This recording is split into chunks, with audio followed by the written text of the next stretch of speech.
No início do processo pandêmico, a gente obteve as informações de que haveriam sobre o planeta Terra os chamados três ceifadores, que são ondas de eventos que ocorreriam no planeta Terra para auxiliar, para alavancar o progresso e a evolução da humanidade. Um destes ceifadores seria a própria pandemia, o segundo deles, movimentações de ordem sísmica no planeta, eventos que, de fato, estão acontecendo com mais intensidade recentemente. Vimos aí muitas manifestações vulcânicas e outras fendas, inclusive lá na África, iniciando seu processo de separação de continente, coisas que os cientistas de fato projetam para alguns milhares de anos, mas recentemente, no dia 8 de fevereiro, surgiu esta notícia, vou comentar agora com todos nós, que levantou indícios de que poderia ser um novo ceifador ou a renovação de um desses ceifadores vindo em direção à humanidade. Será que isso de fato é verdade? O que nós temos para tratar sobre isso? É o que nós veremos no vídeo de hoje. Então, seja muito bem-vindo, muito bem-vinda. Para mim é uma alegria estar aqui na sua presença, conversando sobre esses assuntos para trazer um pouco mais de tranquilidade, de clareza sobre esses eventos com uma pegada bastante espiritual, né? Trazendo as perspectivas espirituais para tudo isso que está surgindo.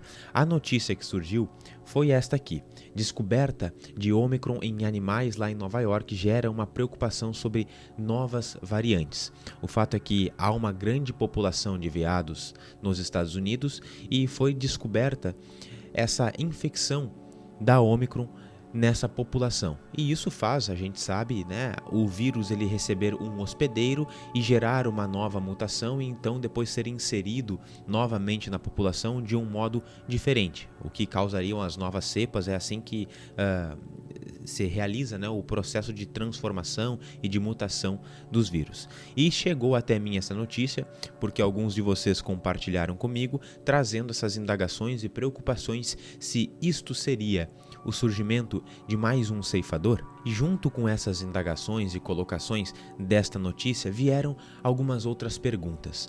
Como é que catástrofes, como é que processos de sofrimento gerariam a evolução da humanidade? Mas isso é muito simples a gente responder, né? Por que tem que ser dessa forma? Se a espiritualidade é amor, por que o processo não é tranquilo? Por que o processo não é amoroso, então, para gerar um progresso em nós? Como eu comentei, a resposta para este início de questionamento é bastante simples. É porque nós somos bastante imaturos. Existe a máxima, né, que se evolui por duas vias, ou pelo amor ou pela dor. Pelo fato de nós, sim, sermos um planeta, seres humanos ainda em formação, portanto imaturos, faz com que a gente não se voluntarie para causar as transformações que são necessárias para que a gente evolua e faça essa passagem, essa tomada de consciência de um modo mais harmonioso, mais amoroso. Como a gente é estagnado, a gente é apegado à nossa forma de ver, de viver, de enxergar o mundo, a gente não muda, a gente não evolui, a gente não progride, a gente vai contra, inclusive, a segunda lei universal, que é a lei de transformação. Logo, é necessário que haja essas manifestações mais tortuosas, podemos dizer, que implicam um pouco mais de sofrimento para que a gente se movimente, para que a gente se transforme. Quantas vezes a gente não passou por isso ou ainda observa pessoas que passam pela mesma situação, que esperam a água bater na bunda para começar a se mexer, porque se não acontece algo nesse sentido, as pessoas e muitas vezes nós não nos movimentamos, não vamos em direção ao nosso progresso. Isso responde muito bem essa questão do porquê que o nosso processo de transformação, de mudança, até mesmo para uma nova era, para uma nova tomada de consciência, não é pelo amor, porque a gente não é inteligente, dá para se dizer. Nós somos imaturos a nível de compreensão da vida, a nível emocional e uma série de outras imaturidades, né, no nosso relacionamento interpessoal. Então, esta é a razão principal. Agora, em relação a esta notícia de uma mutação viral, o vírus se tornar mais potente e aí se transformar em um novo ceifador ou remodelar o ceifador pandêmico, pessoal, fiquem tranquilos, sinceramente. Não há por que se preocupar em relação a isso, porque não é nada disso. E além do mais, vamos propor uma outra reflexão, quem sabe até um outro entendimento sobre isso. Eu garanto para vocês que não é um novo ceifador, mas ainda assim, que diferença faz nós sabermos se essas mutações, essas transformações vêm para se transformar um novo ceifador ou não?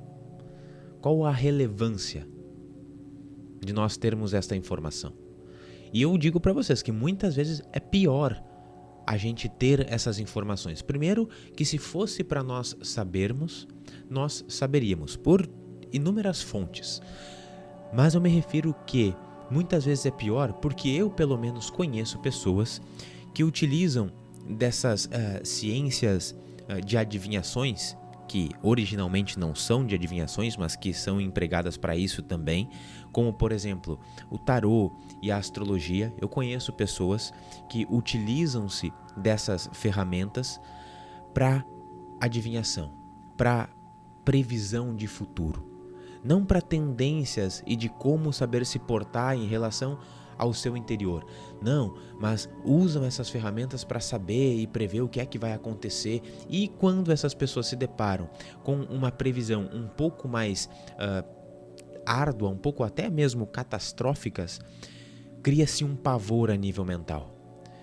Ela acentua tudo isso que o oráculo ou que a astrologia estava trazendo para ela, e ela própria cria essas dificuldades. Fica atordoada, fica esperando as coisas ruins acontecerem e deixam de viver aquilo que realmente importa, que é a sua vida, que é o presente, que é ter as suas experiências para o seu próprio crescimento. Coloca-se uma dúvida e uma semente de preocupação na mente que muito mais atrapalha do que qualquer outra coisa. E com o grau de maturidade que nós temos, se a gente soubesse de todas essas informações, bom, a gente ficaria completamente atordoados e o objetivo da vida aqui na matéria, da nossa encarnação, seria muito perdido. É principalmente por essas razões que a espiritualidade não se desdobra, não abre todos os véus para que a gente conheça tudo aquilo que está por vir. Porque, como já comentamos, nós somos muito imaturos. Daí que eu gosto de aprofundar naquilo que eu chamo, pelo menos, da verdadeira espiritualidade.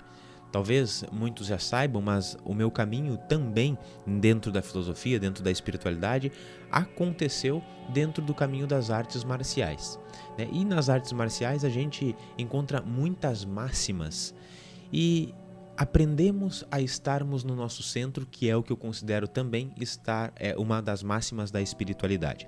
Daí surge aquela frase, por exemplo, que devemos, sim, é uma sugestão, não que a gente deva, você é livre para fazer o que você quiser, mas é uma sugestão, que a gente espere o melhor, mas prepare-se sim para o pior, né? Que a gente trabalhe o nosso corpo, trabalhe as nossas emoções, trabalhe a nossa psique para enfrentar situações desafiadoras, difíceis, como se fossem batalhas, entre aspas, da vida, as pressões da vida para que a gente cresça, mas que a gente não deixe que esse preparo atormente e esmague a nossa visão otimista, a nossa confiança na vida, em Deus, no universo, na espiritualidade. Então, vem esta frase, né? Que a gente se prepare para o pior, mas que espere o melhor.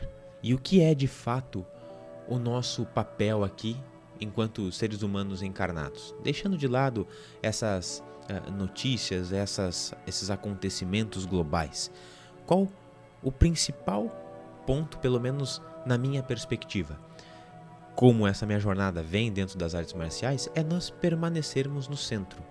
Por exemplo, se eu vou enfrentar, nessa metáfora, nessa analogia em relação às artes marciais, algum combatente, né, algum artista marcial, que é muito mais graduado que eu, ou seja, a técnica dele é muito melhor, ele é mais forte que eu, tem mais tempo de treino, ainda assim eu posso vencer.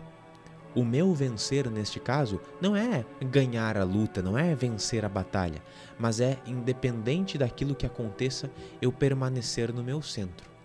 É eu não deixar ser levado pelas dúvidas que a minha mente vai trazer, não deixar que eu seja derrotado antes de que o combate aconteça, porque muitas vezes a gente pensa isso em relação à vida, né? Nossa, isso é muito difícil, e aí a gente já se dá por derrotado. Nossa, mas e eu não tenho essa capacidade, eu não tenho essas habilidades. E em relação a essa consciência dos ceifadores, muitas vezes a gente deixa que isso venha à nossa mente e tome conta da nossa vida e a gente começa já a fazer uma baderna, né? Tem pessoas que, fazem loucuras, trocam os pés pelas mãos porque tem notícias que vai ter abalos e não sei das quantas, e aí as pessoas começam, não sei, né? A gente vê essas notícias aí, o pessoal vão para bunker e acumulam alimento e água e estocam. Isso só demonstra que, na verdade, o ceifador já o ceifou. Ele já perdeu, já saiu do seu centro, já perdeu o espírito de comunhão, de auxílio às demais pessoas, caso isso ainda venha a acontecer, numa hipotética linha de futuro. O objetivo não é defender a si mesmo e ser mais egoísta. O objetivo é contribuir com as pessoas ao seu redor, tornar esse momento, caso exista, que eu estou afirmando aqui que não vai acontecer, caso exista, a gente torne este momento mais tranquilo para as pessoas passarem. E se a gente se isola, se a gente perde antes mesmo das coisas acontecerem, bom, aí o ceifador, ele já separou o joio do trigo antes de nós desencarnarmos, enquanto nós estamos encarnados, porque o ceifador real não é nós vivermos ou nós morrermos, não é nós permanecermos vivos enquanto corpo físico ou não. Na verdade, o ceifador é nós permanecermos no centro, termos o máximo de tranquilidade com tudo aquilo que nos chega, e lidar da melhor forma com isso e contribuir com o todo, com o entorno também da melhor forma com isso, da melhor forma possível. Esta é a verdadeira separação do joio do trigo. É quem está consciente, quem está no seu centro, quem vive a partir dos paradigmas da fraternidade e da comunhão, e quem não está no seu centro, quem está vivendo a partir de um paradigma egoísta e que, independente do que aconteça, quer a sua proteção. É nós vencermos os instintos. É nós vencermos esta mente de separatividade. Porque, pessoal, ninguém é daqui, ninguém é deste plano. De uma forma ou de outra, não sei se você sabe, mas nós iremos desencarnar. A questão é, como que teremos passado esse período de experiência terrena? Levados pelos medos, pelos anseios, pelas angústias, pelos desejos, ou permanecendo no nosso centro e tendo êxito, ganhando, por exemplo, as insígnias da encarnação? Esta é a questão. Mas fiquem tranquilos, este movimento, essas notícias não alarmam um novo ceifador, porque o ceifador é este. É este. O que é o ceifador? Ceifar é recolher, é colher. Talvez vocês, aquele objeto, né, que a personificação da morte carrega, o gadanho, é um gadanho que usa-se para colher, para ceifar, para arrancar. E na verdade é para separar o alimento da terra. A separação do joio do trigo é essa. É saber o que a gente vai fazer com esse alimento que está sendo recolhido, trazido para fora da nossa visão interna. É egoísmo? É medo? É fuga? Ou é permanência de centro? Contribuição da forma possível com o ambiente ao nosso redor? Esta é a verdadeira separação do joio do trigo. É o que vai fazer a gente se transformar numa nova terra ou não. Se a gente permanece fugindo, apenas buscando a nossa sobrevivência, a gente segue num paradigma egoísta e segue o mundo como está, sem transformação nenhuma. E aí não precisa vir abalos sísmicos, não precisa vir pandemia, não precisa vir nada, porque a terra já está separada, já está, podemos dizer, morta. Porque só na comunhão, só na união há vida complexa, organizada, evoluída. Se não, não. Espero ter clareado, tranquilizado você um pouco em relação também a essas informações, caso isso tenha sido uma preocupação para você. E se não, espero ter contribuído com alguma reflexão também. Muito obrigado pela sua companhia até esse momento do vídeo. Peço que você se inscreva aqui no canal, caso não seja inscrito. Deixe o seu like. E é isto. Nós nos vemos nos próximos. Um big beijo. Fique na paz, na luz, na tranquilidade, na consciência. E até mais.